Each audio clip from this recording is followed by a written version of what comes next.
निवडणुकीच्या पार्श्वभूमीवर जो जनता दरबार केला आणि त्या जनता दरबारामध्ये या जिल्ह्यातील हजारो तक्रारी त्यांच्यासमोर आल्या आहेत आणि त्यातल्या किती तक्रारी त्यांनी सोडवल्या आहेत आणि किती तक्रारीला न्याय दिला हे पालकमंत्र्यांनी जाहीर करावं.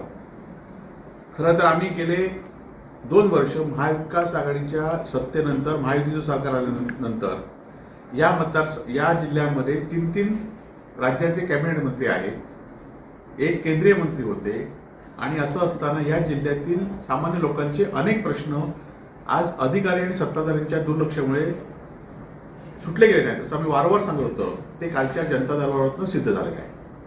खरं तर हा जनता दरबारचा फार होऊ नये, कारण याआधी शासन आपल्या दारी यासाठी कोट्यवधीचा खर्च जी सिंधुदुर्ग जिल्हा नियोजनमधनं शासन आपल्या दारी यासाठी गेल्या वर्षी झालेल्या कार्यक्रमासाठी 5 कोटी रुपयाचा खर्च करण्यात आला.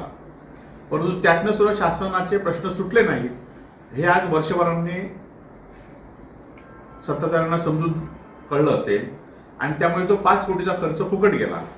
आणि त्यामुळे या जनता दरबारावर जो खर्च झाला किंवा अधिकाऱ्यांना 4 दिवस अधिकारी तिथे होते त्यातले किती प्रश्न सुटले आणि किती लोकांना न्याय मिळाला हे पालकमंत्र्यांनी जाहीर करावं. सूर्यवंशी नेत्यांनी माझ्या मतदारसंघातले जास्त प्रश्न आहेत म्हणून सांगितले, परंतु त्यांनी हा आरोप करताना आपल्या बाजूला बसलेले पालकमंत्री गेले 2.5 वर्ष पालकमंत्री आहेत, त्याच्या आधी जे महाविकास आघाडीच्या सत्तेमध्ये आहेत ते पालकमंत्री होते, त्यांचे वडील केंद्रीय मंत्री होते आणि हे मंत्री सगळे असून सुद्धा सत्ताधारी मंत्री असून का प्रश्न सुटले नाहीत याचा पहिला त्या सत्ताधाऱ्यांना विचारावा, नंतर माझ्यावर आरोप करावे.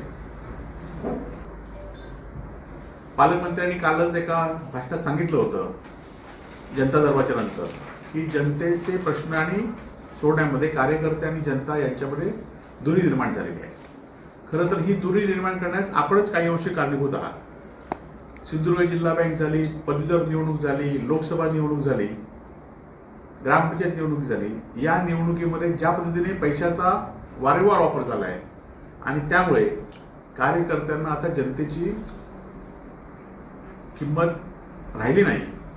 तुमच्याच पक्षाचे एक आमदार, जिल्ह्यातील कणकवलीचे आमदार जाहीरपणे सांगतात की निवडणूक आल्यात की भाजपला कार्यकर्त्यांना मतदार सोडू देतील आणि इतकी उन्मत्तपणा झाल्यामुळेच आज कार्यकर्ते आणि जनतेतली दरी आज वाढलेली आहे. परंतु मला निश्चित खात्री आहे सिंधुदुर्ग जिल्हा हा वेगळा जिल्हा आहे.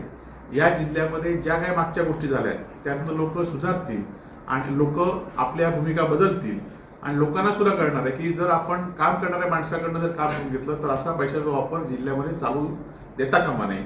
आणि ह्या आजच्या गेल्या 2 वर्षातल्या प्रश्नावरून आता हे लोकांना कळून चुकलेलं आहे.